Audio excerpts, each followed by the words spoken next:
and it's going to be green light racing here at Monza.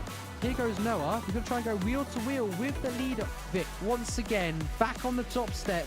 We did say take it easy. Oh my goodness. Sinead's going to go for it here into 14, 15. Side by side, is it going to be Mercedes or is it going to be a BMW?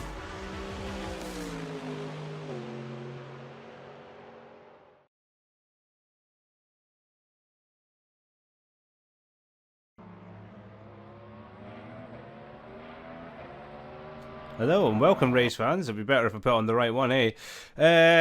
Welcome. Saturday night. You're with us here with Jake in the comments box as well for LMU. Before we get kicked off into the race details, though, quick shout out to our affiliates, Asetek Sim Sport. So if you're in the market for some brand new sim gear, go ahead, give them a little look into, grab what you need, get to the checkout, and enter the code Phoenix Sim Sport to get a lovely 5% off on us. I'll tell you something, it's going to be loud this evening. It's looking like a very good grid for us. Cars now just exiting. They are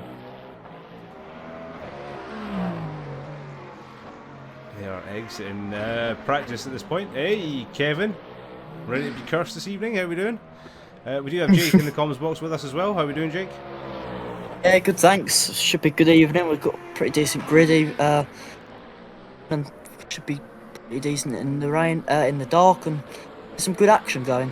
Let's say they're probably hoping not for some rain this evening, that's for sure.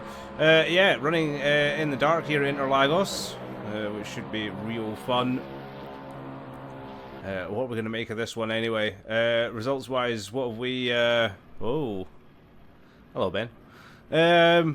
Just likes to get himself a bit of a show-off. So what are we thinking? Looking at practice, who are we thinking for top 3 for hypercar, top 3 for GT3s, maybe? I think the Wart brothers have got a good chance this evening in the hypercars, and then the usual suspect, Dale Petterson. Most of the hypercars pretty close together, and then obviously Kevin Riviera and Bradley Cater for GT3s. Personally, definitely top 2. Maybe the rest be close, but I think top 2 in GT3s, definitely Kevin and Bradley. Yeah, definitely can't put it past Bradley. Show off here in GT3. Samuel Beelman definitely one to look out for as well. James Booth can't write him off either. In fact, there's quite a few in GT3 that you definitely don't want to be writing off this afternoon. And let's not forget, they've got Nilsson in the hypercar as well. Fastest in practice. So looking like wanting to push Dal Pedersen all the way. And as you said, the Wart brothers pretty close as well. Yeah, you're right, Kevin, saying in chat there that Cater's 2 seconds clear of anybody. 1.795 seconds quicker than Samuel Beelman in practice. But it's all going to count here. It is time for qualifying. And it is the GT3s that will be running out first. Having a little look at Samuel Beelman there in the McLaren. And he's out the pits first. What are we going to expect then coming out the pits first? Well, you'd like to think that they're all based on the last couple of weeks. It's been a bit of carnage, isn't it? But let's hope they can all keep it clean and get out the pits pretty clean and try and sort themselves out. Change of car this week. Bradley Cater going from the ever successful Mustang to the BMW M4. Lovely looking machine that. So we've had a change from a few of the top guys. You see, I think that's James Booth still in the Mustang. Kevin last week at Le Mans swapping to the Lexus. And now we have Bradley in the M4. So GT3 swapping all about the place. What do you think of these new changes then? Adding a little bit more spice to the grid, just instead of seeing Mustangs at the top every week? Yeah, I think so. I think it's going to bring a bit more variety. It'd be interesting how the quicker guys that have changed, obviously fair in their BMWs and the Lexus. So that'd be interesting up against the Mustangs, but will that stop them? I'm not convinced, but we shall see. Because obviously, like you say, they're all heading out onto their first out lap, ready for their part of qualifying. It is. It's going to be the GT3s that we will follow here.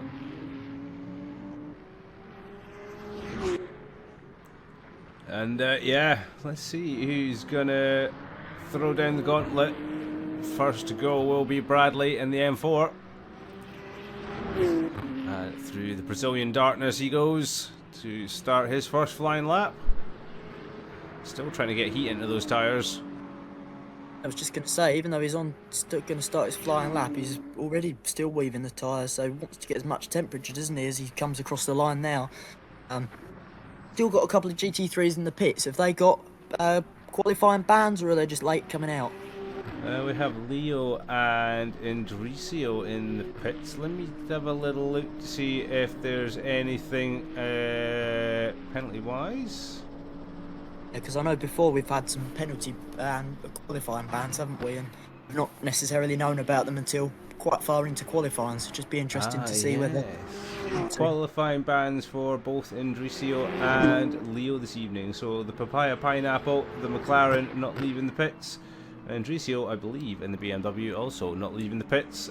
Qualifying bans, so they'll be starting right at the back of the grid today. And probably not where you want to be starting here at Interlagos. No, definitely not. I mean, although it's not too bad as if it was a hypercar qualifying ban, because obviously they are always right up the top of the end and lapping the GT3s, whereas obviously it won't be too far off all the GT3 battles, but at least it's something than nothing, isn't it? It is indeed. So we've got Bradley coming round and Samuel Beelman leaving the pits then in the McLaren. So late out to the party. Let's see what Bradley's going to do on his first lap. Looks like he's been absolutely flying. And first lap in anger tonight being set by Bradley Cater in the M4, newly switched to, and he is going to set a 1:35.6. Kevin the Lexus then, he'll be next up to give it all he's got. And he can give a 1:40.8, so 5.2 seconds between the M4 of Cater and the Lexus of Kevin. He'll be wanting to improve a lot. I want to stay off those curbs as well, Kev. The car's twitching all over the place. Cool. Yeah. But I tell you what, it's not just Kevin there. Klepper, 5.3 seconds off the pace. Rusty, 5.6 seconds off the pace. So all the GT3s, they're running right behind Bradley, setting a stonking lap. That's crazy. First lap out, first proper flying lap out, and he's five and a bit seconds up the road from them. So impressive stuff from him, and he's probably going to even go even quicker, to be honest. Being his first lap out, it'd be interesting to see. And obviously all the guys behind him within 5 seconds, a lot of them are behind, so it'd be interesting if them guys can get down and obviously maybe try and get a little bit closer to the ever fast Bradley Cater. Well, we're having a look there. It's fastest sectors 1 and 2, so we've got purple there for Bradley Cater as he rolls up to the start finish line in the darkness. That M4 absolutely screaming. He's got it planted as well. It's going to be even quicker, isn't it? Let's see where this puts him. 1:35.1. Wow. Slower in third sector, but purple 1 and 2. Cater on fire. 5.7 seconds the gap. Kevin on improvement. Green first 2 sectors. And that does see him improve to 1:39.0, but he's still 3.9 seconds off of Bradley's pace. Yeah, it's mad, isn't it? I mean, he was 2 seconds off in practice. James Booth, So, though. I mean, I was just going to say, he's improved, got up 2.7 off Cater, so some more improvements coming in as we further into this qualifying for the GT3s. Yeah, Mustang proving it's still got a lot to show. Klepper then, he's also just jumped up to P3 then, 3.7 seconds off of Bradley, but a second off of James Booth. So Kevin, almost 2/10 off the back of Klepper. He'll want to put in a faster run, that's for sure. Yeah, Bradley's pretty rapid, isn't he? I mean, not really anyone stopping him at the moment. People in the chat as well saying impressive stuff. Matilda, you're not wrong. Wow, indeed. Bradley Cater in the BMW M4, absolutely nailing it. And look at this, he's had a slower first sector, but he's gone purple again in sector 2. Let's see what he can do, if he can improve on sector 3. Yeah. It was only just down in sector 1, only 88,000, so it's not talking much, and he's got that back in the second sector and improve him even more. So it'd be interesting what he does across the line. 1:35.067, so his improvements, minor improvements, but he's going faster all the time as Bradley, finding all the time in this brand new car, and I think he can definitely be happy with that. Yeah, definitely. I mean, I think he's going to call that it now. Yes, he is, as he goes back to the pits.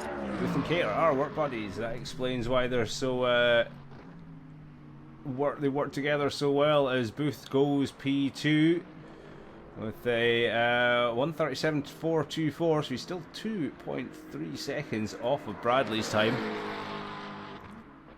So Bradley absolutely storming up at the top of the charts. Kevin, though, he manages to jump up to P3. So a great run there from the Lexus. Still 3.5 tenths off of James in P2. Yeah, he's absolutely dominating, isn't he? I mean, we predicted he'd be right up there, and he's totally up there. I mean, good fight, isn't there? Riviera, he's only just holding on to third in the qualifying, but a little bit spread out, isn't it? Further down the field, but it should be some battles. Maybe second, third, and fourth. They're not too far off each other, but whoever knows, no one knows. It's going to happen, really. Yeah, just jumping up in there with a 1:37.449 up into P3, just lodging Kevin down into P4. So a great lap from Samuel in the McLaren.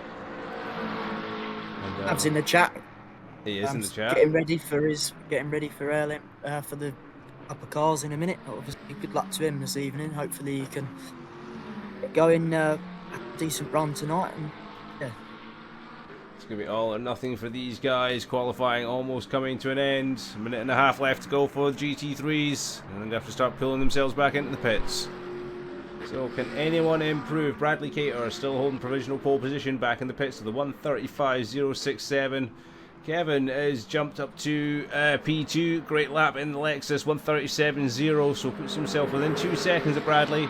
And it's James Booth who has pitted in. He's called it a session with a 1:37.424. P3 for him. Samuel Bielman still running around in P4 at the moment, 1:37.449. So some pretty close times in amongst that lot. Klepper will take P5 as it stands. Sorensen's in P6. Duarte in P7. Verissimo, he's in P8. Peter Nonya in P9. And Andricio and Leo obviously serving their qualifying bans in P10 and 11 respectfully. Going to be a good fight, I reckon, for around where Booth is. I mean, it's quite close between them two, and then Riviera just slightly ahead, but I've got down under the 2 second mark off Cage. It seems crazy saying 2 seconds off pole, but yeah, that's pretty rapid stuff from Bradley, as it always is at every circuit. But yeah, like we say, not long left in this qualifying session for the GT3s, and then we'll be going on to hypercars for their half of the qualifying session. Yep, they'll be coming right up. Just watching Samuel Bielman. See if we can improve on P4 at all. And it's orange first sector. So not looking good for Samuel at the moment. Over half a second down as well, so not the greatest stuff in the first sector, but see if he can improve in the second sector and even in the third to try and get his way up from fourth. But pretty close between them two, so maybe able to see if he can up Kevin Riviera there in the pit lane. But still, very good lap time. Lots of improvement for the 5th place man. Yeah, Klepper's looking like it's on a good lap. Bang, a 1:37.427. And it is enough for P4. So a great lap there. And Bielman. Let's see, are we going to get any improvement into Sector 2? Yes, we are. Can you keep the McLaren planted here all the way to the end? Needs another green sector if he's going to take 4th place back off of Klepper. Possibly even take P3 from Mr. Booth. Let's see. Yeah. Bielman over the line then. And it is an improvement. 1:37.141. It's P3 for Bielman. What a lap there in the end. Great stuff. Very good. I mean, well, second to 5th now, really. Very, very close. Only a couple of 4-5 tenths separating them, 4. So, be some good. But yeah, Kevin, very true. What the hell is Cater eating? He's pretty rapid, isn't he? 1.8 seconds ahead of in P2, so very good lap from him and also from Samuel to get up to P3 in that last lap of the session. But we're going to be ready for the hypercars, aren't we, Paddy? We are indeed. Cater definitely on his Weetabix this morning.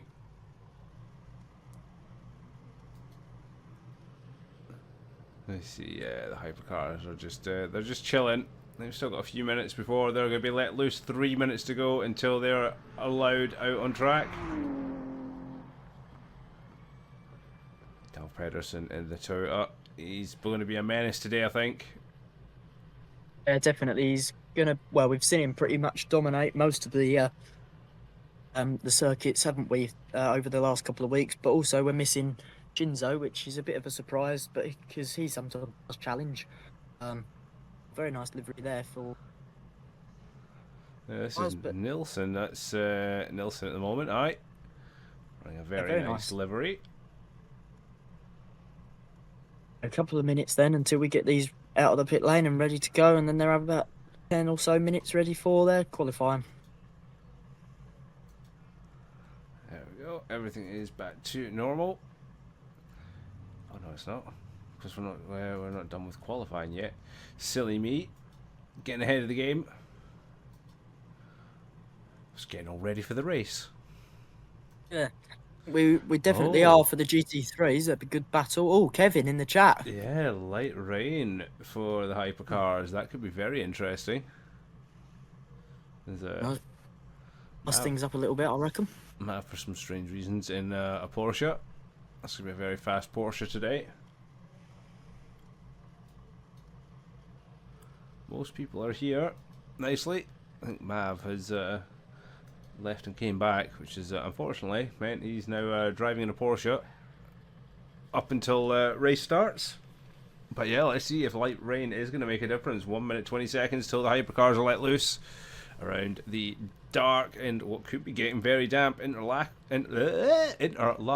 circuit. Oh, it's going to be some fun stuff tonight, Jake, I think.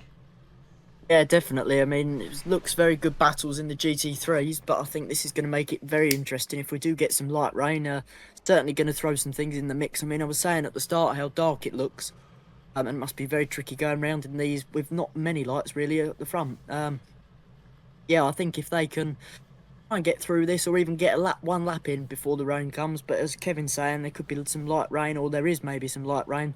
That's going to definitely make it interesting for the hypercar pole, isn't it? This explains why they're not queuing at the end of the pit lane, staying in the garages, keeping them tyres nice and warm as much as they can. This happened at Le Mans last week as well. Light rain kicking off in qualifying, though we did do mixed qualifying last week for that one for the whole 25 minutes. Split this week between GT3s and hypercars. So let's see, are the hypercars going to be affected at all? Is it going to be enough to cause any difference? We'll see.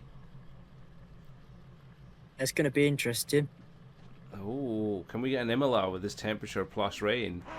Very true. And here we go. Qualifying has begun and they're all crowding out. Oh, some bumping between Ryan and Dal Pedersen there.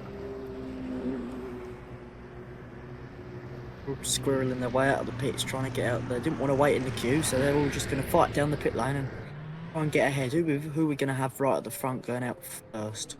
I think. Oh, got a yellow flag already out. That was Nilsson in the wall. Yeah, it was. Yeah. Oh dear. Cold tyres. Everyone kind of struggling to get out the pits there. Yeah. Oh. Ryan having a little bit of a slide as well. Ryan not having the best pit exit in the universe. No, crosses the pit lane and that's Ryan already having problems there. Not good. Let's see where his brother Ben is at the moment, running wide in the Cadillac. So I'm wondering, is this driver struggling a little bit? What do you think? I think it could be. I mean, whether the rain's come and they're all just struggling trying to get round, or whether it's just their tyres being cold, and they're just trying to warm them up. But it's obviously not going well for many of the drivers out there. So it'd be interesting to know whether it is actually raining or it's just the fact that the tyres are cold. And because we saw a couple of the GT3s in their qualifying getting a bit squirrely as they were cold tyres. But yeah, most of them have survived, apart from the couple that we saw earlier on coming out the pits. But they're all back out there now, and their way for their qualifying. We do have another yellow flag. I don't know what that's for, but Yeah, let's see what. I'm not seeing wipers on, so not raining. It could just be the cold tyres then, I reckon, playing a part. Cold tyres it is. So we've got the first of the hypercar drivers crossing the line.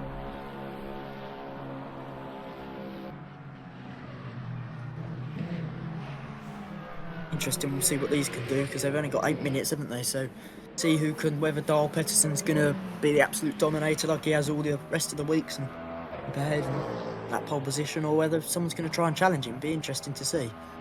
Yeah, let's see what Ben Watt in the Cadillac can pull off. Definitely got some pace in him. It's up and down weekends, but he's definitely due a win in the near future. If not today. Yeah, I definitely think he's got the pace, hasn't he? Both the Watt brothers show good, decent runnings, or have done. Some week, like you say, have just had a bit of unluckiness, but I think, yeah, he's got the pace, he has had the pace in past. It'd be interesting what he can do. Obviously setting quick sectors, but then he's up near the front of the field, so that would make sense. Be interesting. He's done the first sector, he'll be through the second sector soon, and then see what his first lap time is.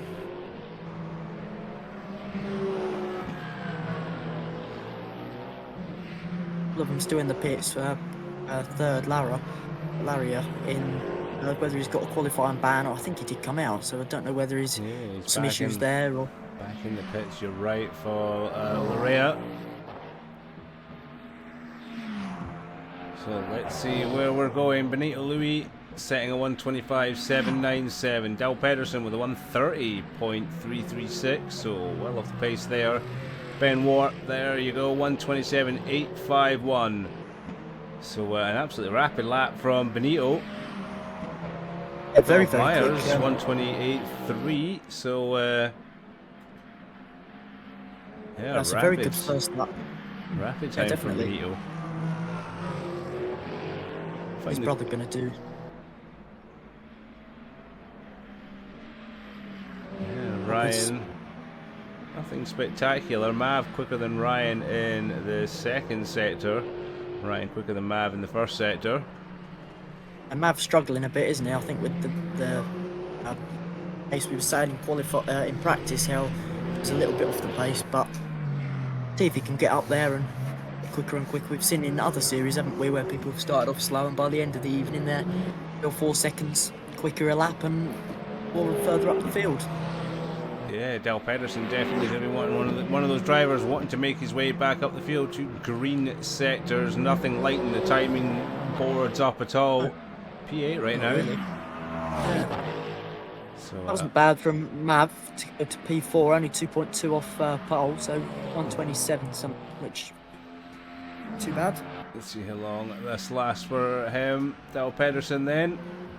The 126.548, that puts him up to P3, drops Mav down to P5. That was good from one of the Wart brothers to get only 4/10 off Louis. Yeah, Dov Myers in P3. Benito looks like he's doing a little bit of an improving. Let's see, Mr. Nielsen in the improvement at all. 126.824, still P5. Lovely sounding machine that he's driving at the moment. Sounds so incredibly angry. Yeah, it's like the MX-5s last night, wasn't it? Once they'd all finished, they were all just wasn't a bit of carnage, and we couldn't even hear ourselves think, to be honest. I don't think. All the noise in the background.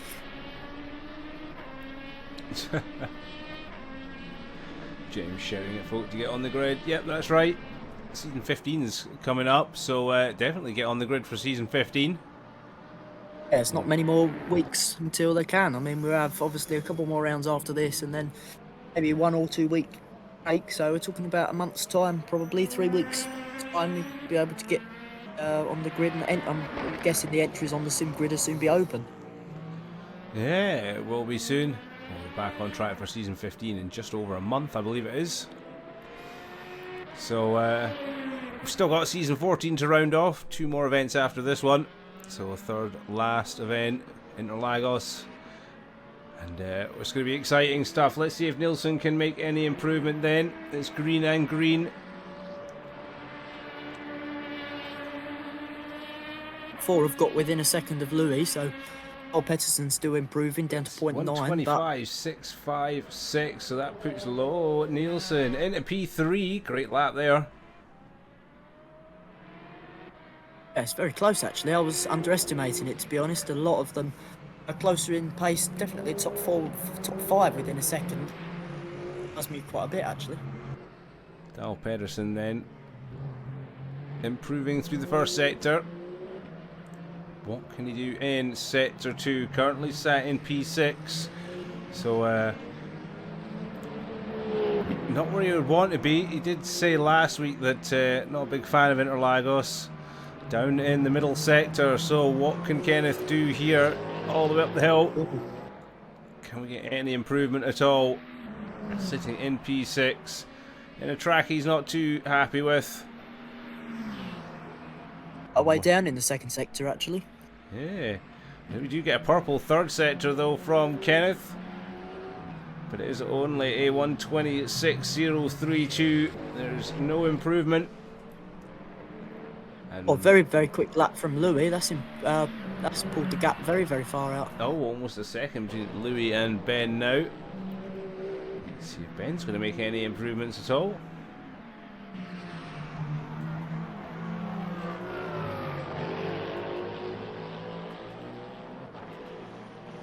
Second down.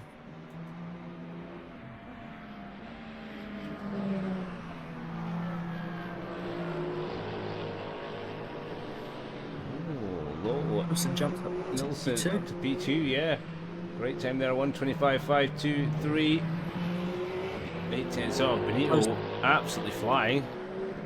Yeah, very much so. Definitely close between the Wart brothers. I think they're going to have some good battles tonight on the track. Not too much separating them at the moment either. Likewise with Dale Peterson and Myers for P5 and 6. So, them two quite close as well. Yeah, Ben down in the first sector, but improving on the second. Running out of time though, a minute to go, so we'll get one more lap after this. Can he make an improvement? P3 at the moment, 9/10 off P1.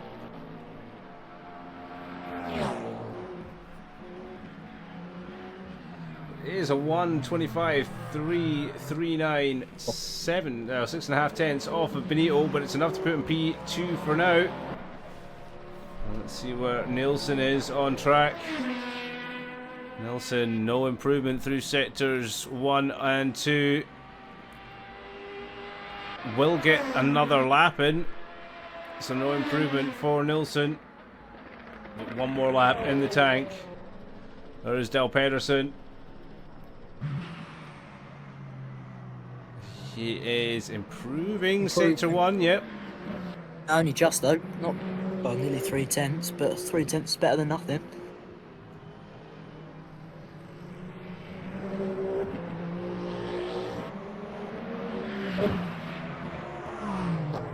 If this time can get him up the board a little bit, he's only 1.1 off pole, but I think he may be able to up a little bit further up the grid if he keeps that the delta on the positive side. We don't want to go minus, so hopefully he can. The negative there. He's Yeah. very far down in sector 2, plus 0.8, so not what he'd be wanting. He won't certainly want to be seeing that on the dash. No, not at all. And he's into the pits. Kenneth calls it at that. P5 for Kenneth. And everyone diving into the pits. That is it for hypercar qualifying. Benito Louis, pole position. Absolutely stunning lap from himself. Ben Wart in P2 then in the Cadillac. Nielsen in P3. Great lap time. And Ryan Wart in P4 for the Ferrari ahead of Dale Pedersen. So out of position for him. Dov Myers P6. Mav gets P7.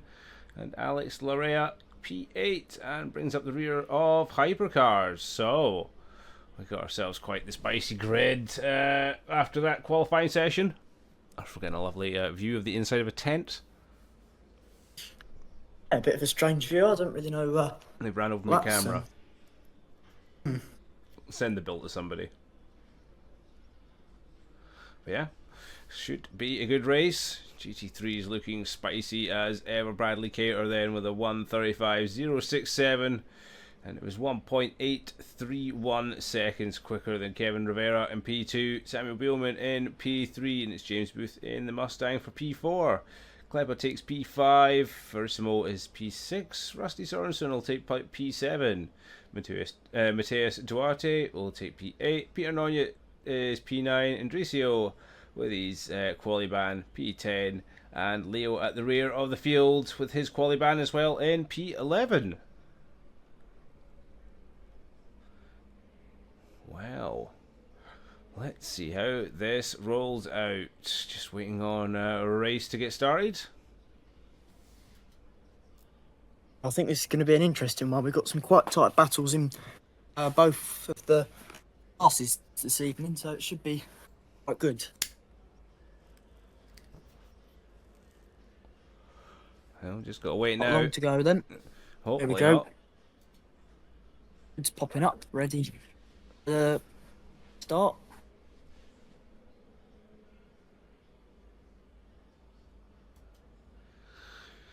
We are indeed just waiting. There we go. It sounds like we are getting underway. For a race start. And we are setting the starting order so you can see it for yourselves. As we get the race underway any minute. Short formation lap. And we'll be underway for an hour here at Interlagos. And googly boogly, was it boogity boogity boogity? Let's go racing, boys! Yeah, boogity boogity boogity. I'm sure that's how it's meant to be said. Yeah, that's quite funny actually. That back a couple of weeks ago they had the NASCARs at Brands, local to me, and the commentator said exactly that. So it's be a endurance-y Le Mans American type thing. But yeah, certainly let's get racing. Not long till we go racing, and obviously starting there corners of a formation-y type lap before we begin the rolling start of this hour race. Yeah. And we'll boogity boogity boogity our way into turn one. Hopefully nice and clean. We'll not see much apart from a flash of headlights, no doubt. Very, very dark here, isn't it, Interlagos? I mean, I was saying earlier how not many lights, especially on the hypercars. Very, very limited lights on them. We'll see, nonetheless, hopefully we can get through the first corners, if maybe even more of the race would be good to see, if we can get through without any chaos, as obviously we got through qualifying without any, because we have seen in the last couple of weeks there being some chaos, but the formation lap is going to begin as we hear in the background. It is, and we're going to be following Nilsson as we get underway. P3 on the grids. Here for the Brazilian Grand Prix. It's been a while since I've got to say that. And 1 hour of Interlagos in both Hypercar and LMGT3 is about to get underway. And it could go to anybody tonight. So many fast drivers in this field. Oh boy, is Benito going to get the getaway that he wants? Is Ben going to catch him and make a pass at turn one? Who knows? Is everyone going to make it? We'll find out. Hypercars into turn one first, and then we'll get straight on board with the GT3s.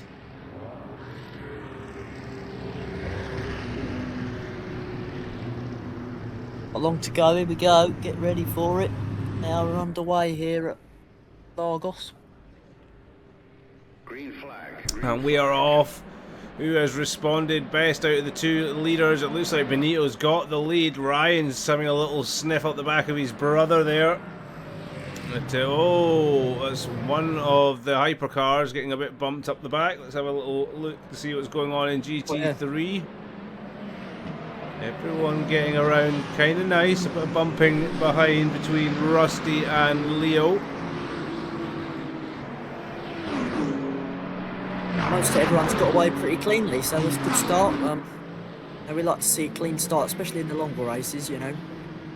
Hours race, you certainly don't want any carnage in the first. Oh! Well, Oh! oh dear. Oh no. What was I just saying? Yeah, that. Exactly. Boogity boogity. We've got a big yellow flag situation here. Very much so.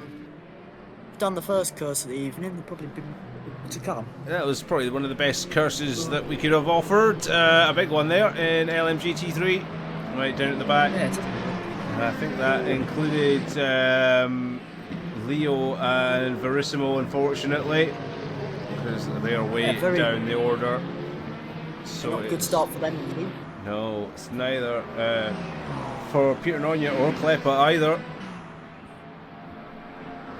Here at Hypercar, it's Kenneth Dal Pedersen all over the back of Nilsson, and as the two are going to have that straight line speed round the outside.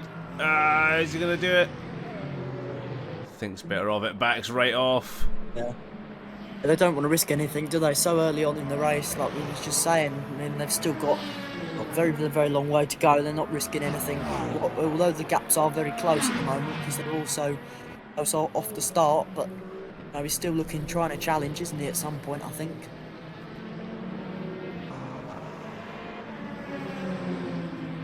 It'll be good to get a little driver's eye of what happened there later on, but a little bit of chaos. But it still means that Bradley Cater has already got himself a 5-second lead over Kevin Rivera, who is a further what, 6/10 ahead of Samuel Beelman, 7/10. So a few fights going on in GT3.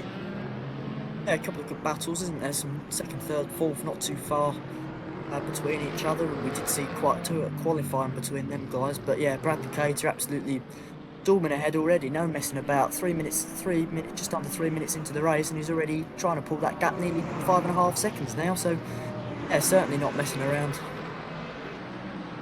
Nope, keeping up to the back of the McLaren of Beelman, who is sniffing all over the back of the Lexus of Kevin Rivera as well. Bradley Cater, though, he's doing his own thing, almost 6 seconds up the road already, and we're not even 4 minutes into this race. Lap 3 of Interlagos, and it's getting ridiculous here in GT3. It's already getting spicy, isn't it? We've got lots of things happening already, especially in the first couple of laps with obviously Leo and other guys involved. But yeah, they're certainly started on a bit of the back foot really, because a long race to go. We don't want to risk anything, and sadly that's already happened to them too. So yeah, but you know, Bradley there pulling ahead. I mean, Louis in the hypercars has got a pretty decent lead, comfortable lead, only 2 seconds, but that gap's fluctuating a little bit, coming down ever so slightly, going up in between 1.5 2 seconds. But yeah, on board with Nilsson and P4 in the hypercars, trying to chase down one of the Wart brothers, because the Wart brothers running in P2 and P3. Another yellow flag zone again, so whether there's stats from earlier or briefly, I'm not sure too much about that. But yeah, certainly we trying to pull away, gaps closing a little bit, but yeah, certainly going to try, isn't he, P what Bradley Cater's doing. And he's just sticking ahead of Dal Pedersen, but not by much, not gapping as much as I think he'd want to have by now. Whoa, sliding there, he's got the car on edge. Kenneth will have noticed that, and will be looking to try and jump on the opportunity. But yeah, losing the back to Ryan there, Ryan in the Ferrari, up ahead. As we're coming across another yellow flag. That's close right down at the lead of the hypercars, only half a second now between the top two, so one of the Wart brothers definitely very close to Louis in the lead.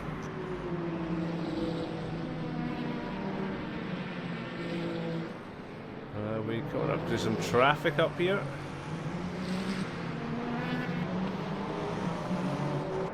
It sounds like it's getting rather congested. They're catching up to the back of Ryan, so something's going on a little bit ahead. Ben's closed the gap, hasn't he, to the lead of the hypercars, only 0.2 now.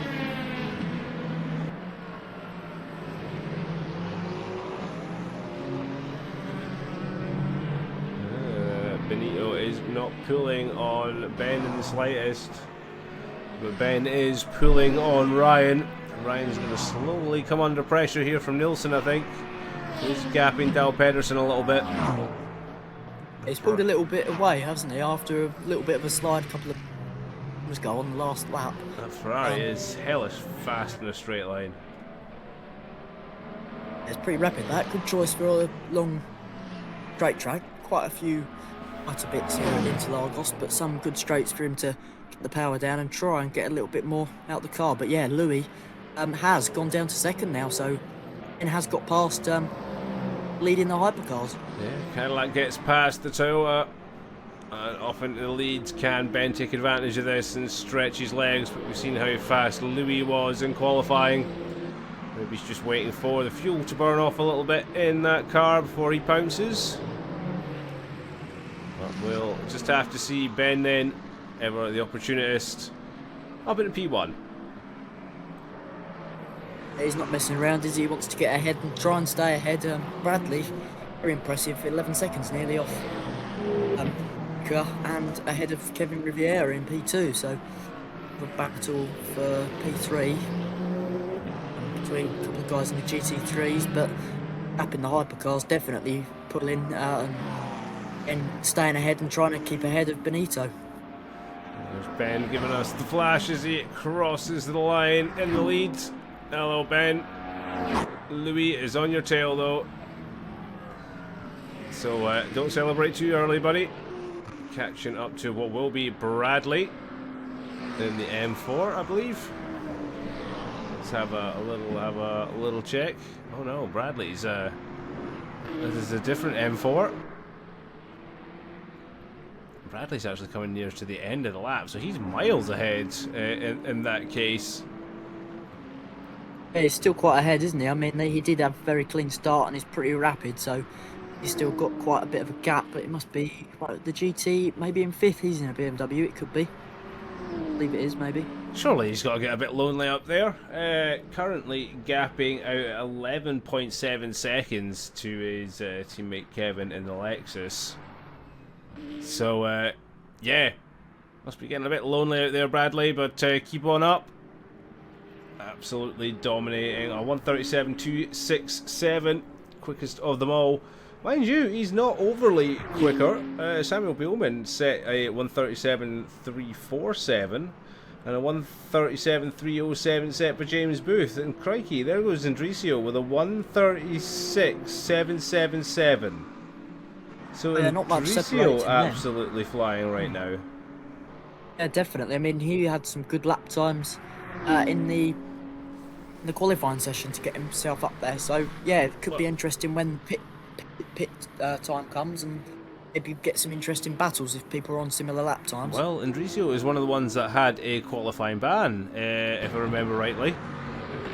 So yeah, he would have started right from the back, and I believe he did. As it's Kevin getting rammed by Indricio there. So Kevin making a mistake and getting Indricio'd for his money's worth. Oh yeah.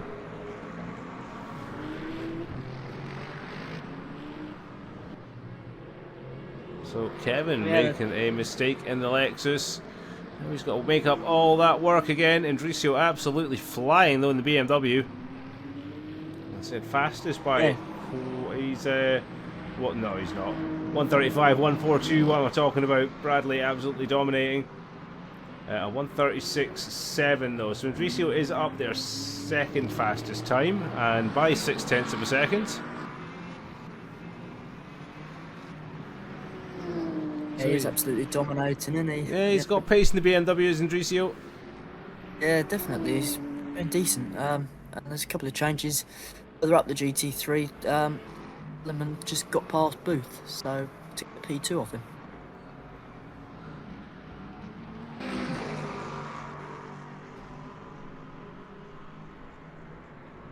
On board with Indricio, then he's had a very good start, hasn't he? 10 minutes into the race. Like you say, starting at the back because of the qualifying ban, and he's up to 4th. Got past Kevin Riviera after the contact that happened a couple of laps ago. But now we look to Ryan Wart, who's there in P3 in the hypercars. Not too far. He's going to try and chase down Louis in P2 after Ben getting past him into one in the hypercars. Yeah, so getting stuck behind the McLaren there, and that'll not help Benito at all. That'll help Ryan. Oh, and down the inside you go. Yeah, it's going to get tricky for the hypercars right about now. Yeah, definitely. I mean, it's a very tight track, isn't it? Most of the corners, so they'd be lucky if they can get the T3s on the straights, because obviously that'll help them a lot. But where it's such a tight track here. Oh, bullying their way past Kevin. There's Indricio. Very much so. Hypercars battling with Indricio. Yeah, look how much he's caught up now because of that. So Louis really under pressure now from Ryan in P3 for the hypercars. Yeah, Nilsson there. Dal Pedersen's not far behind. Yeah, it could become a four-way battle if they keep getting stuck in traffic like this, or unless that's going to slow the two behind them down. But this is certainly playing into the hands for Ben in the lead. He's got 4.7 seconds now ahead of Louis, which is this battle that we're watching with Ryan right behind him. He's pulled out even further now. 5.3 seconds the gap. So cutting through his traffic rather easily is Ben up front. These guys battling hard behind. This is Benito Louis in P2 fending from Ryan in the Ferrari. And then right behind him you have Nilsson, and then at the rear there's the Toyota Dal Pedersen.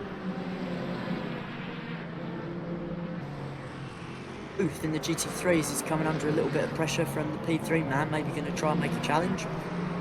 Yeah, and they're fighting just ahead of this group as well.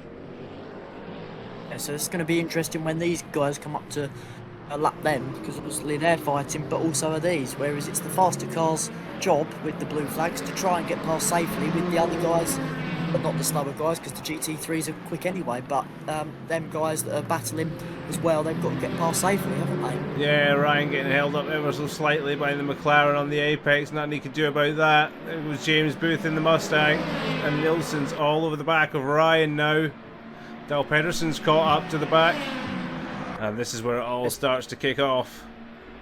Definitely, it's going to be a four-way train, isn't it, soon, for basically pretty much second place. So, up in Ben in P1 in the hypercars, he's managed to get away, but is the main battle. We've definitely got, well, nearly three of the hypercars together, and then, yeah, Dal Pedersen not too far behind Nilsson in P4. Oh, Ryan looks to go for the inside. Oh, can't quite do it. Toyota's got some straight line speed on it.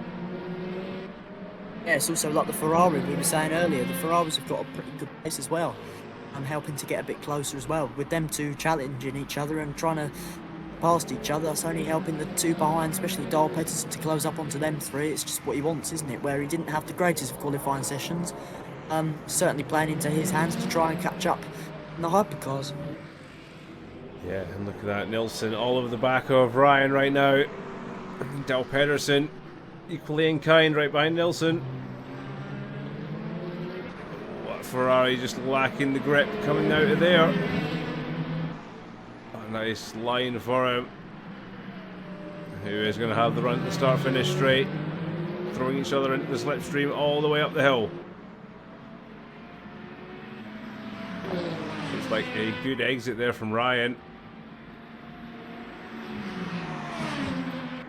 He is all over the tail of Louis, and it's Dal Pedersen going side by side with Nilsson. Looks like Nilsson hangs on at P5 for now. Yep, P4, sorry.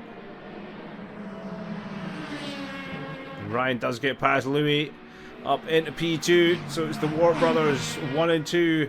Ben, however, 7.7 seconds up in the lead. Absolutely flying, took full advantage of this fight. And off into the night he goes.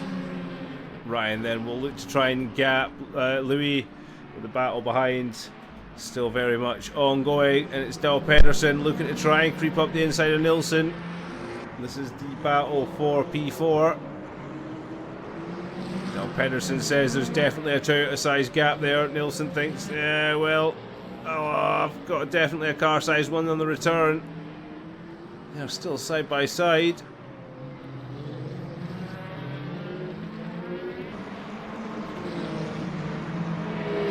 Dal Pedersen does get the move done round the outside, and off into P4 he goes.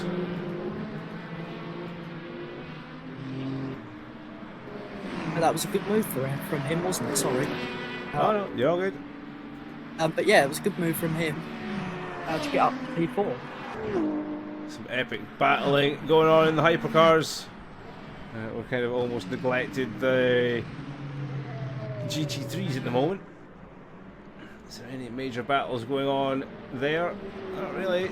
Beelman, it's about a second off the back of James Booth. Yeah, they're all trying to close on each other now, aren't they? They're getting through a couple more back markers, but they're all trying to close up again. And it's Del Pedersen who's now pushing. And now he's got past, he just wants to close that gap even more, doesn't he? And try and get past Louis in P3.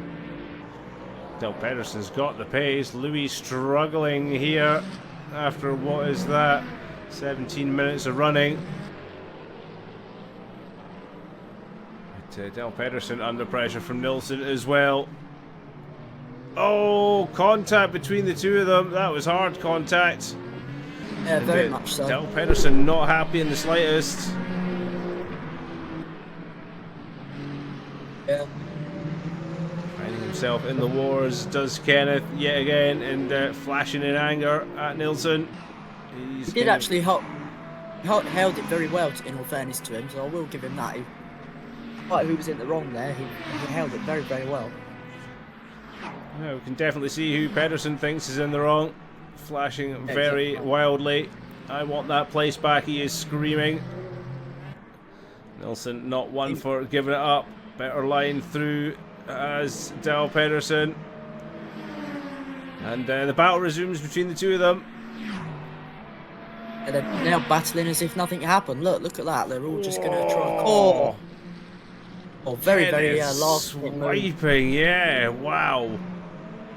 Cuts the nose off of Nilsson. And off very he good goes. though. Yeah, he gets it. P4 for Kenneth. Angry driving. That was just kind of making his point maybe about you were in the wrong. Let's try and displace and, you know, prove it that I am quicker and I want to get ahead, you know. Perhaps that's what he's thinking, and he is going to try and pull a gap and try and close up to P3 Louis. Yeah, Nilsson though not one for giving up. Already still hanging on to the tail of Kenneth. I don't think he'd been too happy with that swipe back. Well, that could have gone very, very, very wrong if he'd come across too early, but luckily they both kept themselves going and nothing too dramatic happened, and they're both still there with obviously too far behind Peterson, and then obviously he's going to try and catch up. There's a bit of a gap now where them two have been battling. He's going to try and catch up to Louis in P3, because we have seen Louis Benito struggling a little bit, haven't we, in the pace so far. He had very quick laps in qualifying, but we're getting further into the race, 20 minutes now into the race. We're slightly dropping off his pace, isn't he? We are indeed. Mav stopping early. So he's 3 laps down at the moment. He's actually behind a lot of the GT3s. So damage perhaps for Mav. Haven't really followed his adventures early in the race, so not entirely sure what happened to him today. Yeah, we didn't see anything, did we? We've been keeping an eye on GT3s and then the main battles up the front in the LMP hypercars, but caught a bit of a twitch from him there. Oh! Very well held. Oh no, maybe not now. I think we're seeing where Mav's problem is lying. That is not a very stable looking Ferrari. Very sensibly, very sensibly gets on way out the way. But yeah, it looks like he's struggling in the number 50 Ferrari tonight. You can see it twitch, twitch, twitch, twitch.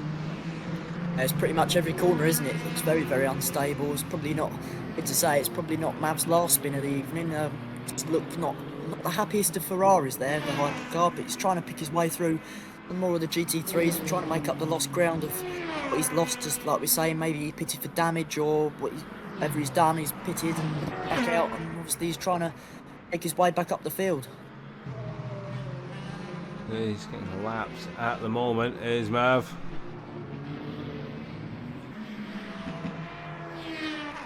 Try and keep with a lap in him, maybe that might help him a little bit, but obviously, of course, his pace difference is a little bit off the main hypercars, so if he can just try and keep the rest of the race I mean, he's got just under 40 minutes to do that, and hopefully he'll be able to keep a successful, get some points in the bag. You know, we've seen that in a lot of the other classes, people just want to finish, get the points, and it does help. Even a couple of extra points just does help the championship, doesn't it? Every little point helps him, especially at this stage of the championship. And Dal Pedersen definitely knows all about that. He is all over the gearbox of Louis. He's on a proper charge now. Ryan is getting away ever so slightly. 2.7 seconds the gap to Louis now. And Ben now into the 10 seconds. He's got a 10-second gap back to his brother. So that'll give him a huge advantage for when he wants to take his pit stop. Definitely storming ahead, isn't he, Ben? But now, obviously, Ryan there pulled a little gap on these two fighting. Dal Pedersen all over the back of Louis now. So once he's obviously got past, and we saw the battle between the two behind earlier. Now Dal Pedersen up the inside. He goes very deep, sliding it through Louis. He wants to try and get him back on the outside, but he's not going to have it. Covers the inside, does Kenneth. And he holds the apex all the way around. What a battle between these two. Very good. I don't think this is up for up straight away, do you? I mean, Louis looks pretty much fired up. He's going to try and get that P3 back off Kenneth, but I think Kenneth is going to try and pull ahead and try and catch the Walt brothers ahead, even if he can just catch one of them. I think that'd be successful for him, obviously, with the shenanigans for him so far this evening. Yeah, absolutely. I do agree. Very happy if he catches to the back of Ryan. But you know his main objective, it will be Ben. But we'll see what you can pull off. 37 minutes still left on the clock, so plenty of time to run. And the gap now to the leader, to Kenneth in P3, is 13.5 seconds. Just over 2 seconds now to Ryan in front. And the gap is coming down. So Kenneth allowed to stretch his legs now that he's got past Louis. Yeah, definitely. He's trying to pull that gap, isn't he? Well, he already has pulled that gap from Louis, and he's now going to try and chase down Ryan in P2 for the hypercars. So we have seen once Dal does get going in the hypercars. He didn't have the greatest qualifying, but now he's got going and he's fired up after the couple of battles and incidents he's been having. He's getting pretty rapid and trying to close them gaps and try and get down to the leaders. We'll just see what he can pull off in clean air then. That'd be interesting. I think once he's got a clean lap, he's just coming up to lap a couple of the GT3s, or one of the GT3s, one of the McLarens, but once he can get past them, hopefully he'll have a clean couple of laps. Oh, slices his way through, only just gets through, yeah. Very close, but he manages to survive. Yeah, he's still going strong. Hopefully he can try and catch up with Ryan there in P2, yeah, because Ryan's a little bit caught behind one of the GT3s, yeah, only just got through, so certainly Dal closing in. Hopefully he can close up and there'll be some good more battles to see in the hypercars. Absolutely agree with you. Gap now down to 1.21 seconds. Kenneth is honing in on the back of Ryan. How long can the Ferrari man keep ahead of the Toyota? Look at that gap now back to Benito. It's almost up to 2 seconds. Kenneth was definitely getting held back, but now the reins have been unleashed. Not messing around now, is he? All the eyes on the Ferrari ahead, and he's certainly closing that gap down just over a second now. So he's just going to try and close that gap, and let's see what he can do. The GT3s have spread out a little bit now. Bradley Cater absolutely storming ahead, 30 seconds ahead of Booth in second, and then a little bit spread out. Enrico there in fourth. He's closing up on P3, so he's been having a good run so far. But yeah, the main battle. And if they're in P3, trying to catch Ryan for P2. And Dricio then on a very good run. He's been fast all day. Quali ban for him. Doesn't seem to have held him back at all then in his battle. In GT3, I wonder if he can aim for a podium. Yeah, it'd be nice to see him get a podium. I mean, we've seen quite a good showing from him. But I think it would be good. He's got some good. It would be good if he can get some good points this evening. But yeah, Dal Pedersen absolutely getting quicker and quicker, getting through them GT3s. They're just moving out of the way for him, making a very easy job of the back markers or the the GT3, should I say. Yeah, he's just going to try and close that gap. For Ryan there in P2. Louis under pressure then from Nielsen. This is the battle for P4. Louis was holding out strong for a podium, but is slowly finding himself falling backwards as they cut through the GT3 traffic. Oh! And that is Louis all the way round. Was that contact with the McLaren?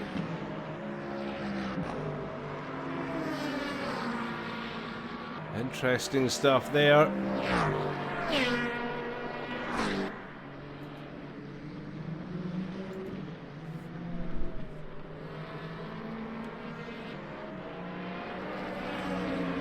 So Nielsen finding his way up to P4 then.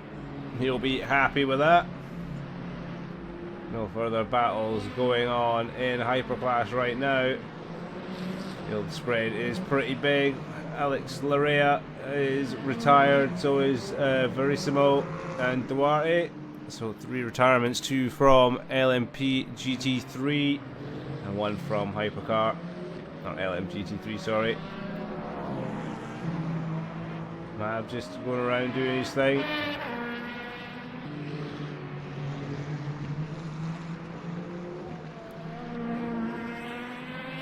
Oh, not too far behind now, is he?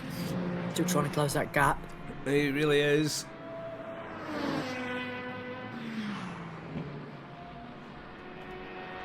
Let's see who we can have a little follow with. Samuel Beelman, kind of close to the back of James Booth here in GT3. That Mustang showing its worth in a straight line, but the McLaren not a slouch either. Yeah, no, he's having a good showing as well. I mean, you know, with Samuel at the moment, he had a good qualifying to get himself up to P3, and he's still staying there. So, not too bad from him, and he is closing a little bit on Booth for P2. There's a little bit. The gap's been fluxing between around about 7/10 and 1.6 seconds over the course of a few laps. So ebbing and flowing, maybe just a little bit of tyre management from both parties as well. I can't imagine sitting in the dirty air of that Mustang for too long is going to benefit the McLaren in any way. So maybe just playing a little bit tactical. Yeah, I reckon so. I mean, interesting once we start seeing some of the stops, how that plays out, especially in the hypercar, because we did see some people having some pretty even lap times when they were setting them earlier on, didn't we, in qualifying as well, and at the start of the race. Indeed, here's Indricio. He is hunting Beelman, 1.6 seconds the gap, and that's a podium Indricio can seek. Definitely got the pace. 136.454 from Indricio.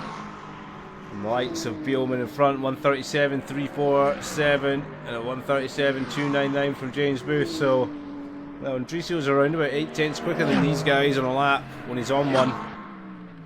Yeah, that's good. I mean, Indricio, I'd like to see him get in the top 3 this evening.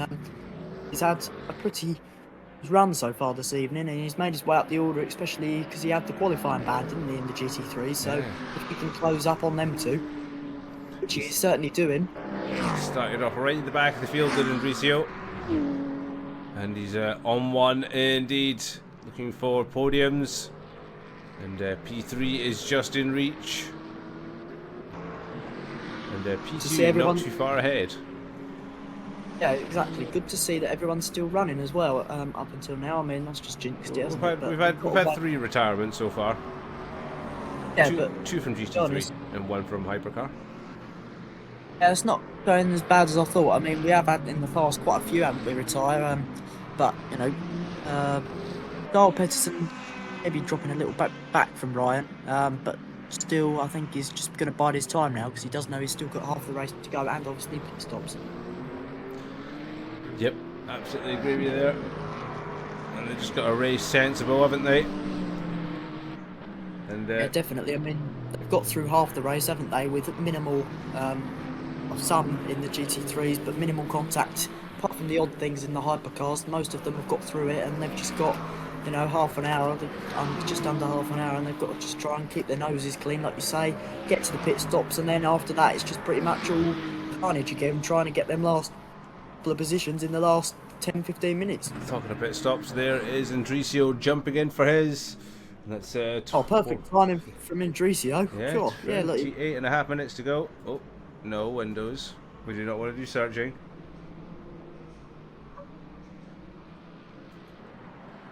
Bradley Cater in the other M4 then, absolutely dominating.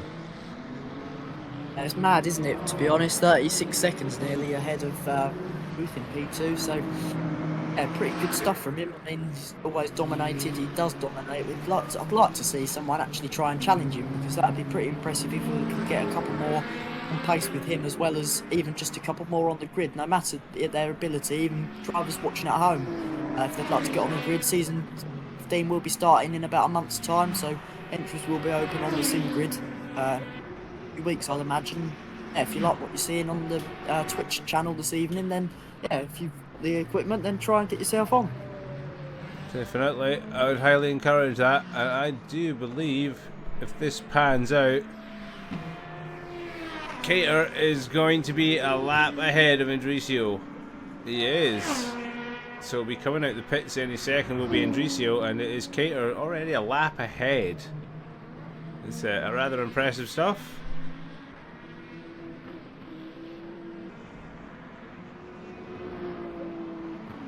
So obviously, if the Mon Ultimate isn't your type of thing and you're watching at home, we've also a lot of other series we run. ACC on a Saturday afternoon, we've got Tatus Challenge on a Thursday, all at different times. MX5s, TCRs.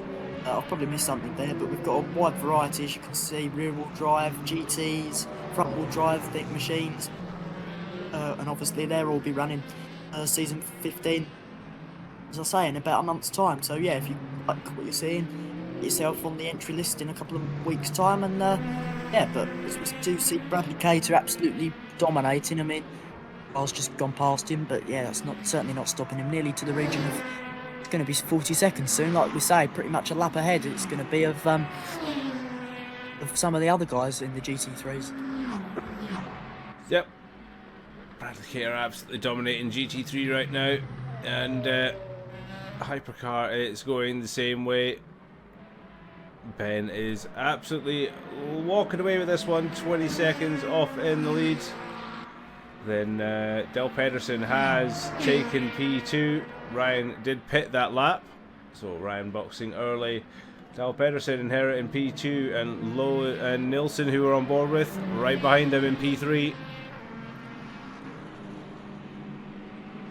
So what's going to happen here? This is going to be interesting from Carl Pettersson. What's he going to do? Because obviously them two did have to come in together earlier in the race. Obviously they're both, well, Nilsson's catching a little bit, but I think Dahl Pettersson, he has still got to pit, and obviously they did, like I say, have to come in together. But yeah, he's certainly catching him with a couple of complex top corner. Well, that's it. He is making ground on Del Pedersen, but Del Pedersen seems to get the exits just right, which is, you know, keeping Nilsson at bay for now. You can only feel it's going to be a matter of time. Del Pedersen doing his absolute best to hold on here, and he won't be wanting this, because he'll be wanting these open air gaps to make time on Ryan while Ryan's in the pits. But while he's battling with Nilsson, he's not going to gain that time. In fact, probably lose time against Ryan, sorry, and Ben. And it'll be damaging the race. Yeah, definitely. I mean, we saw that, didn't we, earlier on the GT3s, where they were battling and then brought others into it. Certainly in other formulas as well. The MX5s last night, people battling. I know it's not endurance races, but even in an endurance race, a couple of cars battling, certainly going to slow them down and let others catch them up or lose time, like in the case of Ben Walt just absolutely pulling away. These two still battling, so it'd be interesting what the gap does come down to once he does pit from the lead. Yeah, and obviously don't forget Dahl Pettersson has got to pit as well, so that will help. Listen, they're in P3 right up behind Dahl Pettersson at the moment. Yep, and looking at it, Ben just doing his thing, still 20.5 seconds out in front over Kenneth. Ryan does return to the track, and he's got quite a little bit of a distance between him and Dob in P5, but he's also got the advantage of having already done his pit stop, so he'll have no worries in that respect. Nielsen and Dal Pedersen though, going for another run. They don't look like they are wanting to stop anytime soon, going past the Lexus of Kevin.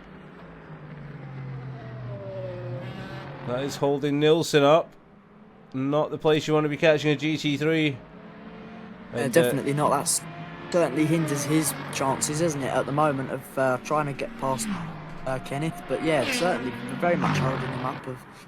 Obviously, like I say, it is always the faster car to try and get ahead safely. It's not for the other car to move out the way, even if they are slower or in a different class. So yeah, but hopefully that Nielsen can try and close up on Nielsen. For P2 again. He lost about a second there behind Kevin. Again, Kevin entitled to do what he does. And 16.5 seconds Kevin is behind P3 Samuel Beelman. So a lot of work for Kevin still to do in GC3. As we go back to have a little look at the Lexus, currently sat in P4 in class. Klepper not too far behind, 2 seconds down the road. Hey, Kev. And then it is Leo a further lap down on this battle, ahead of Rusty and Andricio, however. So Andricio had a great start, and then obviously he's had to pit in by the looks of things, down in P8. Must have already pitted. We'll have a little look to see. Still going. So yeah, Andricio must have pitted nice and early, but all the way down the order. Whether that's going to help or hinder him, I don't think it's going to help him now, but he obviously did pit early. It's like we saw with Mav having to pit in the hypercars. Watching him now. Yeah, I mean, a bit spread out now, the order, but we'll see what happens once everyone's pitted and see if that gap in the hypercar can come down at all.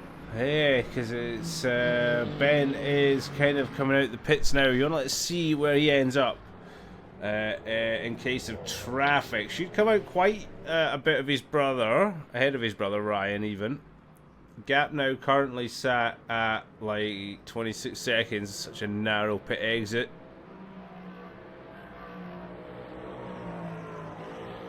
Don't want to be hitting the wall or sliding there, Ben. Take it easy. Hey, oh bud. And off he goes. And he's back P4 on track, but provisional P1 once everybody's jumped into the pits. And now he just needs to keep it on track and keep it fast. He's got some lovely clear air there, so he's timed his pit stop perfectly. So let's see if he can use this new tyres and fresh air to his advantage.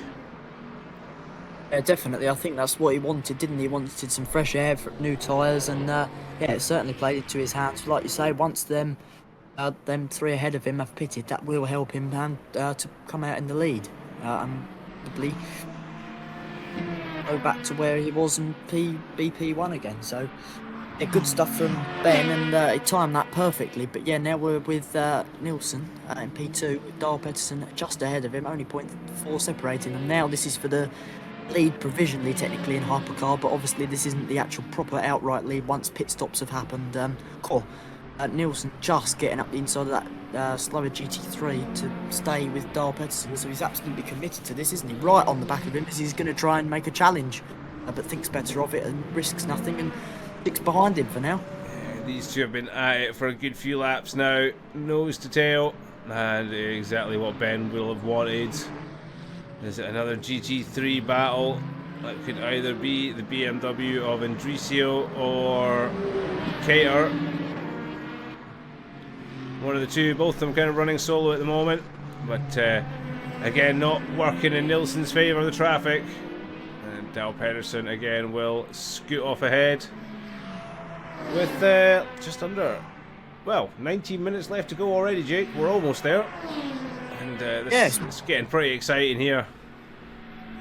A quick race really, then 40 minutes of Owned by pretty much. We've had a lot of good action and not really had a dull moment so far in this round 8 race of the LMU Challenge at Interlagos. Yeah, it's going well, but obviously we've got, like we say, still a couple of the hypercars to pit, and then interesting what happens there. But yeah, Nielsen trying to make some lost ground. It'd be interesting when these two guys pit, whether they pit next lap round or interesting, because they've not got much longer. Like you say, we've only got about 19 minutes to go. We do indeed. Ryan then, he's coming up behind Dov. This is for position. Dov yet to pit. So Ryan will be wanting to get past Dov ASAP. This will be holding him up and hurting him in his battle against Kenneth. So remember, Ryan's already pitted, as is Ben. Kenneth and Nielsen yet to pit. So Ryan currently being held up, and this will be hurting his race badly. Not what he wanting, and you'd have expected the other sister Ferrari to get out of the way, but probably not on the same team, to be honest. And Ryan frustrated. Into another lap he goes. Yeah, a bit of a waiting game, I think, for Ryan, isn't it? I mean, he wants to get past and carry on, 'cause like you say, that's going to help him in terms of the other guys that haven't picked. So we'll see what happens there. But yeah, just looking, the GT3s have spread out a little bit. Kevin Riviera is under a little bit of pressure. No, sorry. Yes, he is under a little bit of pressure, I believe. But yeah, the hypercars just waiting for a couple more to pit, really, as they're speeding their way through some more of the GT3s. That's probably Bradley Cater or other BMW runner in the GT3s. Yeah, they're still pretty much nose to tail, these two, and yeah, they go on to... This is Klepper all over the back of Kevin Riviera. They're running a little bit wide out of that corner. Can Not Kevin certainly not hold going to on? help. That's the thing. Klepper looks to be coming into his own. Kevin's struggling a little bit in the Lexus. It was a bit of the opposite way around in Le Mans last week. Car was getting away from him to begin with, and as the race progressed, came to him and he raced it very, very well. It seems to be the other way around here at Interlagos. Started well in the Lexus. It seems to be dropping pace somewhat as the stint progresses. So struggling now. And how long can Kevin hold on to P4? Klepper all over the back of him, putting on the pressure with 16 minutes 20 seconds left to go. Yeah, not long to go now. I mean, he's still putting the pressure on, isn't he? And I think he wants to make the move and get past him, but we shall see. I believe we're still waiting for Pedersen and the front couple in the hypercars to pit. We've only got about 16 minutes, like you say, to go. So quarter of the race left, and in this absolutely thrilling race so far, I think, in the LMUs at Interlagos. Here's watching Ryan as he is attempting to get past Dov. He does.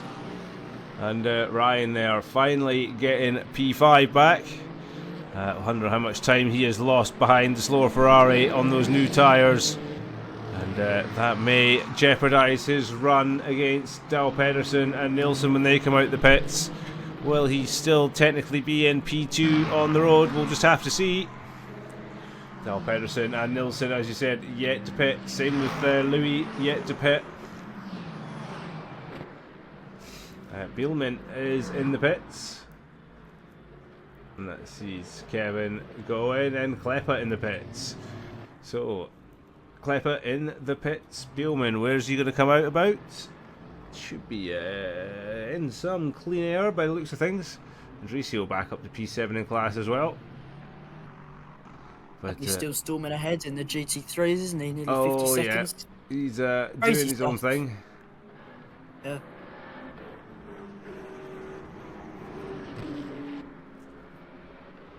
There's some McLaren leaving the pits. And a very fast looking BMW. That is not Klepper. Klepper is in the pits, so I'm wondering who is that behind. Oh, is that Mr. Cater? It is Bradley Cater lapping already. He is yet to pit though. Oh, hypercars getting in and amongst the action there. That looks like it could be Dal Pedersen. Cater just doing his own thing. Is it you boys have to race around me? I don't have to race around you. It is. It's Dal Pedersen. There's Nielsen behind him. Cater in a hypercar sandwich right now. Oh, contact! And Cater not happy at all there with Nielsen. Venting his frustrations. Got a good chunk of time though, so not the end of the world for Cater.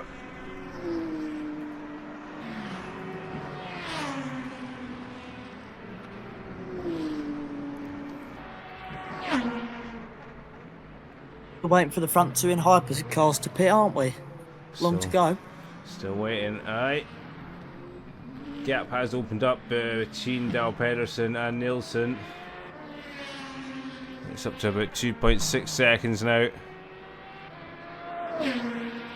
And look at that big gap opening up. So I think they're just trying to. I think Dal Pedersen's just trying to get away, and maybe Nielsen trying to bide his time, and hopefully he can stay with him when come the pit stops, because they best be pitting soon. They've only got 13 minutes. Close. They're going to have to pit in soon, you're right. And we'll see who will.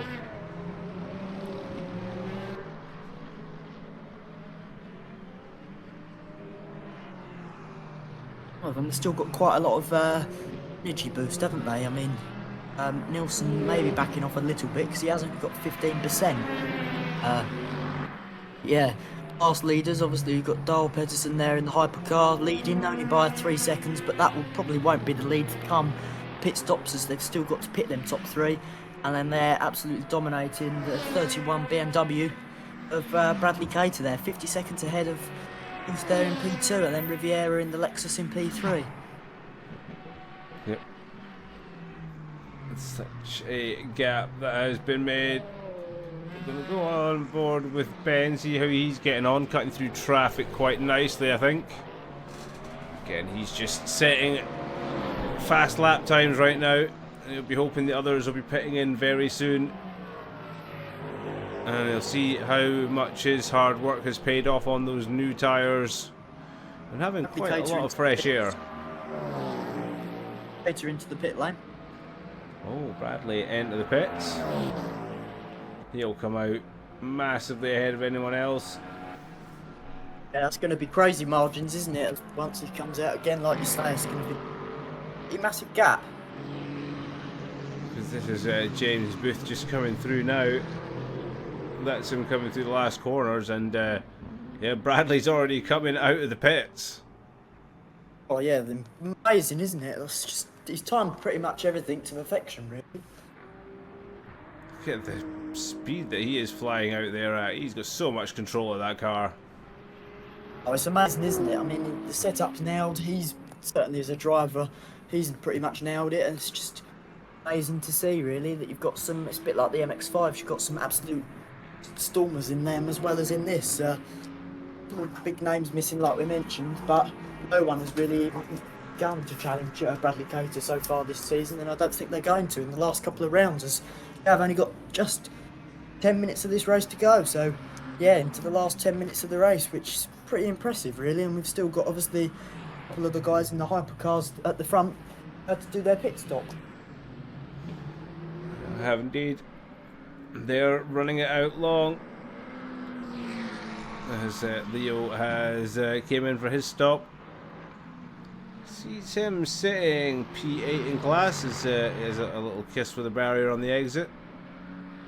Not too bad from him, considering they had the contact at the start, dropped him very far down. But yeah, okay, at least he's kept going, isn't it? Yep, Kevin just going past him to lap him again. So Leo just doing his own thing, a little bit further down the order than he'd probably hope. But still running, still on for some points. Yeah, exactly, that's the main thing, isn't it? That they're all out there and trying to get them points in the bag. Points being prizes at the end of the day, and getting the experience, and hopefully a lot of them we'll see trying to challenge if Bradley Cater in the series does come back next year. It'd be interesting if they can still challenge him, or anyone can, if we get some new guys coming into it. Kenneth goes for another run, so does Nielsen. They surely have to be stopping soon. Got to be, haven't they? They're leaving it right to the wire. We've had 9 minutes to go. It's a bit like weeks ago we had it, I think, as well. So, yeah, pretty impressive stuff. Really, not much time left, but they're leaving it to the wire, and I'm sure they're going to pit soon, and hopefully, yeah, Pit in, get a nice set of lovely soft tyres, and then go for a very fast end of the race. That'll be my plan. Yeah, I think that's a good plan, to be honest. I mean, the last couple of minutes, last couple of laps, get a good, get some new tyres on, and like you say, yeah, try and go for a couple of good laps and get a good run. Well, that would be the plan. At the moment, Del Pedersen in control. 1 second back to Nielsen. So definitely not left him alone. The traffic has kind of worked in Del Pedersen's favour so far. Definitely, I mean, he has been this consistent gap really between them two, but pulled away a little bit, not by much, but did was that gap again because he pulled away.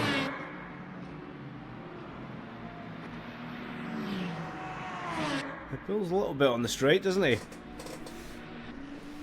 Yeah, it's not by much though, is it really? Not a huge amount, but it does get him on the straight just a little bit.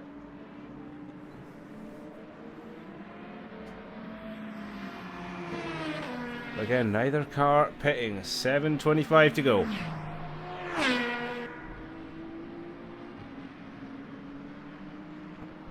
Oh my goodness, the heat is getting hot in here. Yeah, what, on track or are we talking about off track as well? Oh, I think we're talking pretty both, so aye. It is hot on and off the track, my man. Roasting hot here in the UK, making for some very horrible evenings. It's very muggy, isn't it? Very humid here, even uncomfortable. You know, even into the evenings, like you say, always a bit too warm up for my liking. But yeah, the evening, kind of warmth, the evening track action has certainly been pretty spicy and spicing things up and some warm. But as we do only head into the last 6.5 minutes nearly, just still waiting on the hypercar leaders to battle to pit really. That won't be long, I don't think. That's if they will pit. Surely they have to, because Nielsen definitely didn't have enough energy to run him to the end.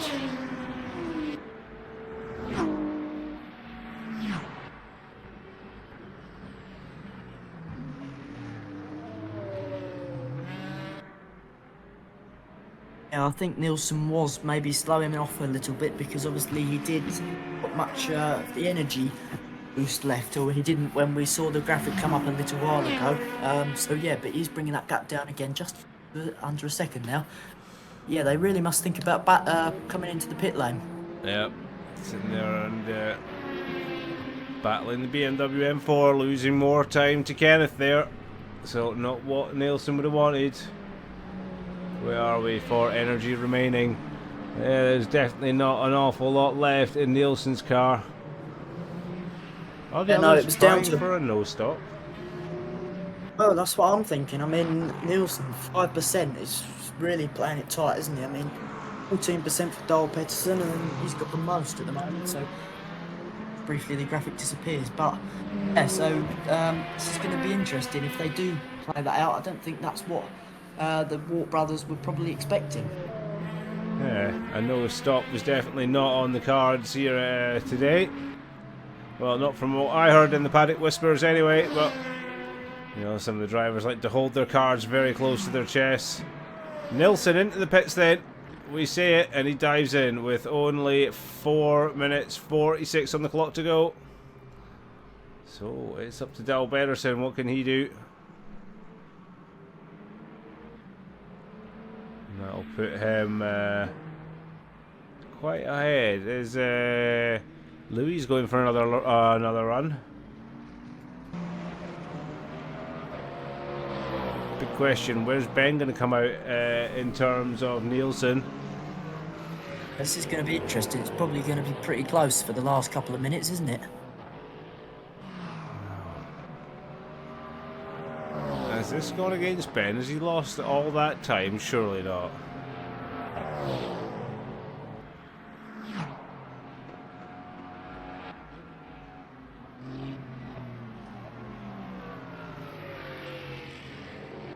Somehow, it looks like Ben has lost a load of time. He has. Yeah, I don't know where how, because we've certainly maybe missed stuff. Maybe Nilsson didn't change his tyres. That could be one thing. But yeah, Ben losing out in the pit stops. Nilsson holds on to P3 then. And Del Pedersen and Louis yet to stop. So Ben, 12 seconds, 12 and a half seconds off the back of Nilsson now. And yeah, not what Ben would have wanted. Kenneth going again. 3 minutes left on the clock here in Interlagos. Yet to pit. At least according to my standings, yet to pit. 21 seconds between him and Louis. And Louis's got 13 and a half seconds to Nilsson. So maybe these guys are no stopping it today. And they've just been very good on their tyres, maybe? They could be. It's pretty impressive though if they do. I mean, it's a very tight, tyre-weary type track to me, I think, with all the complex and stuff. So yeah, I mean, if they do that, that's very impressive from them. It's certainly paid off because certainly for Del Pedersen, 21 seconds ahead, and then Louis got a comfortable margin to obviously the other guys that have pitted. It just gets past Kevin there. Yeah, as you said, possibly no stop being a huge advantage. We don't know. It's not the end of the race yet. We've seen these guys pit with a lap to go before. It seems to be their go-to in terms of pitting. Like leaving us on the edge of our seats, didn't they? They do. Like you say, love it. 2 minutes left to go. Kenneth, 21 and a half seconds ahead of Louis. Ryan closing in on Ben somewhat. That gap down to 9 seconds now. Yep, 9 seconds. He's closing down. I don't think it's going to be enough in the last couple of laps, though. I mean, 1.5 minutes. Well, 1.5 minutes to go, pretty much. And yeah, I don't think it's going to be enough unless something does happen. But yeah, pretty much all spread out now. They're all just trying to bring it home safely, aren't they, from the last couple of laps, Paddy? Yep, and it's going to be not too long until they get it finished. And Del Pedersen coming up behind Mr. Booth. Bradley absolutely flying. Mav still to overtake Bradley for position on track right now. So as it stands, Bradley is faster than Mav in Hypercar. So we'll just forever let that be known. Yeah, that just shows his pure pace, doesn't it, really? GT3 being quicker than a hypercar is totally unheard of, I think. But yeah, it just shows how dominant he is. Yeah, Bradley, the hypercar slayer. And looks like Mav could be in for the sack. Quite possibly, question mark. 30 seconds left to go. This will be the last lap that we're on. And Del Pedersen in control. Doesn't look like he's stopping at all. So it was a no-stop strategy from Del Pedersen. Looks like Louis also done the no-stop strategy. So smart play, must be said. It's very, very good, and it's pretty amazing, really, isn't it, that they haven't had to stop, and shows their strategy and the format that they've decided to play. It's really, really paid off. Nilsson must be kicking himself. Battled so hard for the win there with Del Pedersen and just didn't have enough energy to get through to the end. Had to make the stop, and will looks like P3 on the cards. Does have quite the gap to Ben Ward, but not going to catch Louis anytime soon. But since taking the lead after some epic battles and yet again in the wars, it does look like it's Kenneth Del Pedersen who's going to walk away with a very convincing win here tonight. The no-stop strategy in the Toyota, absolutely strong as can be as he rounds the last couple of corners. And it will be victory for round 8 in the LMU Challenge here at Phoenix Sim Sport. And congratulations to Kenneth. What a race that Impressive one was. Very good strategy there from him. Impressive stuff. It was indeed. Louis will take P2 and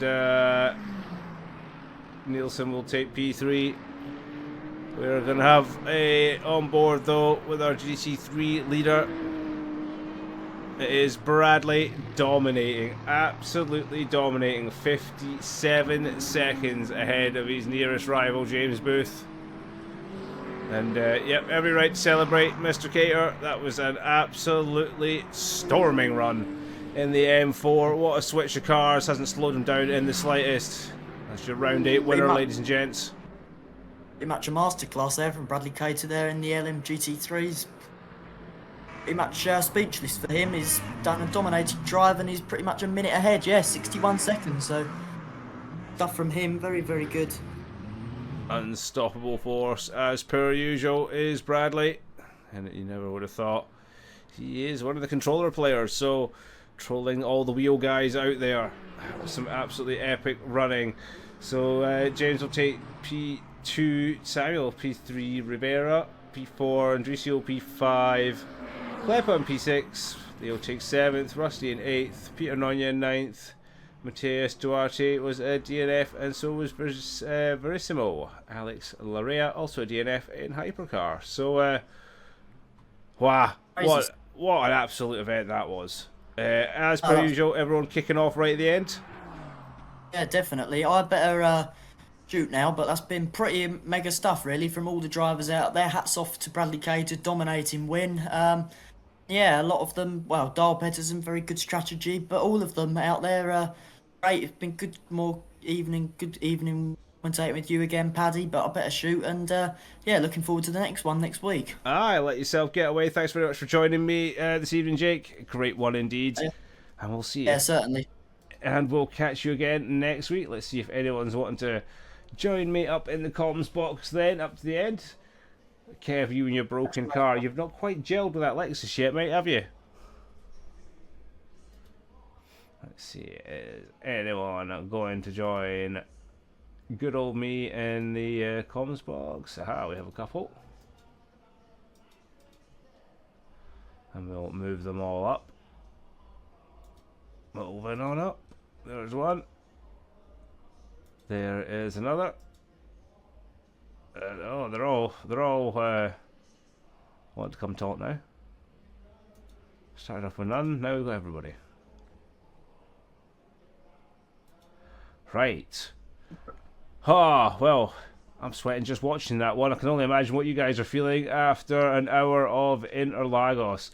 Some exciting stuff there this evening.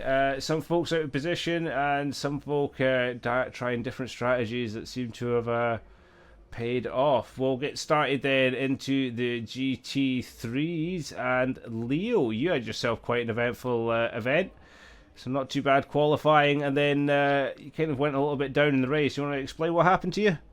Yeah, so on lap 1 I was trying to be a bit cautious whilst getting a few overtakes in like normal, trying to see where I can get in the first lap, first corner.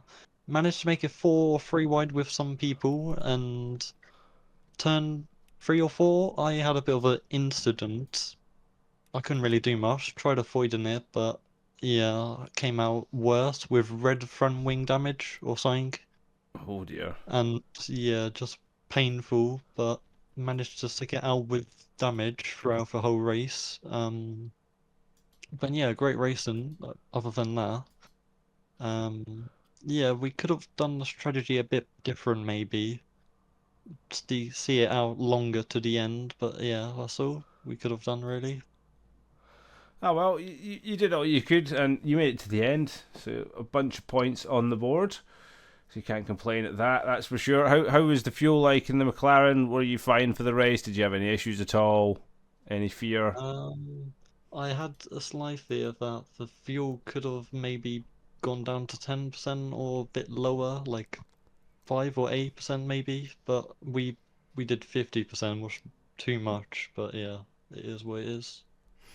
Ah, well, you made it to the end. You didn't have to do anything special, and some good points on the board for you, my dude. So I'll give you congratulations on that one, and we will move on ever so quickly. So congratulations for the points, and thanks for joining us. Andricio, how are you doing? It's not often I get you in the comms box. Qualifying ban, but that didn't slow you down today. You were absolutely rapid in the M4. Yeah, it's the first time actually here in the comment box. Yeah, quali ban. It didn't stop me. I felt pretty at home in Brazil. Yeah, I made some pit strategy bad pit strategies. I didn't really like the tires at the track because it was so cold. Just flipping around, so I tried to compensate with new tires, but then I saw it was like a 13-second change, and I was like, no, it's not like ACC where it's just 5 seconds. So lost a lot of time right there. Then getting out of the pit lane, I spun and lost another 20 seconds. So it was almost a P3, but a P5 I take it at a quali ban. So Yeah, good race. you can't complain. You can't complain. You've had a good day racing today, my man. A good result in ACC earlier on, and a good result today. So, yeah, I certainly can't complain. If there was anything you could have done better, what would it have been? Or do you think you had a pretty perfect race by your standards? By my standards, this was a pretty good race, actually. I don't know if you remember my previous races where I just kept crashing and but it never went well. Like today, I really felt myself and the car, especially being at a GT3 instead of a hypercar. But yeah, don't change tires in LMU GT3s. It's not worth it. Not worth it. No. That would be my advice to myself in the future races. I think I might take your advice because I made the mistake earlier on, and yeah, my race did not go well either. But you know, a great race from you. Congratulations on a good haul of points. Shame it wasn't a podium, but definitely no complaints for a quali ban. But we will quickly. Thanks. You're welcome. We'll quickly shovel on, and it's Mr. Lexus himself. Kevin, you had a very mixed race today, up and down, all around the shop. You want to talk us through that one?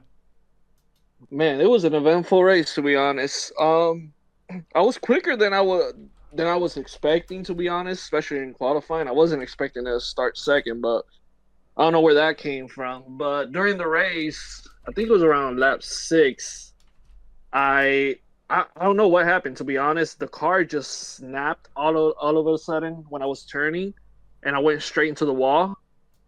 So then rejoining, I think it was Andricio, who hit me on the back. I don't know. I led that to the stewards. I really don't know what happened there.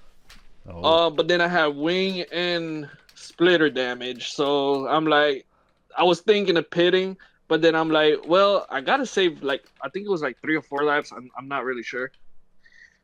And I was thinking maybe I can just test it out. My day is done. I'm not getting a podium, so I might as well just try it. And I spent, I think it was 15 to 20 minutes just a battle in my head, whether to pit and fix the damage and then go forward or just to save fuel. And after 20 minutes, I'm like, you know what? I might as well start saving fuel. And that's exactly what I did. Save fuel, didn't pit the whole race. I finished the race with 0.9. So almost a lap. So I think I could have battled P3 at the end and still make it and maybe get a podium, but I had to take it the safe way, and I'm happy with a P4. Well, that's it. You got away with it, and some vital testing, as you said. A change for a couple of your guys, though, on the grid today. It was good to see Mr. Cater rocking something else. Ever dominant, though, but nice to see a BMW instead of a Ford Mustang up the top. So it's just a hint of things to come next season, perhaps. Oh, yeah, definitely. We're still testing to see what cars we're taking, but now I know I can save fuel with this car. That's something you can check off the box. If you're all testing cars, perhaps, finding something like a Mini Cooper that would be more Bradley's kind of, that might level the playing field out a little bit. Man, we need to do something with that guy. We do. 2 we do. seconds? That's too much. And a controller. On a controller, and he finished a whole minute ahead. Absolutely ridiculous tonight from Bradley. But lovely hearing from you, Kevin. Thanks very much for jumping in the comms box with us this evening. And hopefully some better results for you going forward the last couple of events to go. But Hopefully. Maybe I'll change car again for next week. Oh, more lotteries. We'll find out next week when we get on the track for some action. But thanks again, Kev, for joining us. Great to hear from you again. But we'll quickly jump on to our hypercar winner, Mr. No Stop Strategy, outwitted the Mr. Ben and away for a victory. So, Kenneth, talk us through that one. That was not an easy victory for you today. That was tough. That was really tough. I've tried several different kind of strategies, like 5 different setups. Nothing worked. I locked up everywhere. I was slow. I had no stability. The car was all over the place.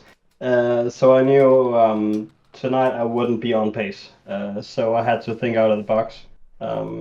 So I decided, take it slow and steady wins the race. Conserve tires, save fuel, see where it takes me. And that ended up pretty well. Let's say it like that. And when I saw I had like a 20-second gap to P2, I tried to give it all on the final lap and actually got the fastest lap of the race on the final lap. So yeah, it's probably seemed more dominant on paper than it actually was. Tonight was 100% the tactic that won me the race because pace was absolutely nowhere.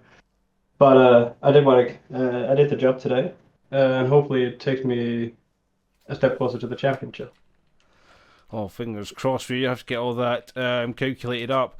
You did have a couple of good battles today with Nilsson in particular. He definitely had some pace and was looking to give you guys a hard time. Do you think, did he kind of spur you on, or was he more of a hindrance when Ben took the pit stop? I mean, and I could see he was absolutely trying to keep up and overtake me. But I was very aware of his visual energy. I tried to calculate, okay, can he do it, can he not? When I was in doubt, when he came close, I tried to speed up a bit. So that part was very much in control. But it was a bit nerve-wracking having him that close because he really showed some solid pace today. Very well done for a Swede, not gonna lie. A great spectacle to watch no matter what. And for yourself, though, Kenneth, a wonderful haul of points and a great race tactical battle for you that worked in your favour. Looking forward to seeing you back on track next week.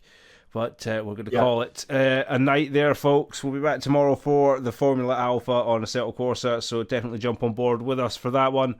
But for me and all the team here this evening that put on an absolutely wonderful spectacle, it is a good night from us. So you lot take care, and we'll catch up with you soon. See you later.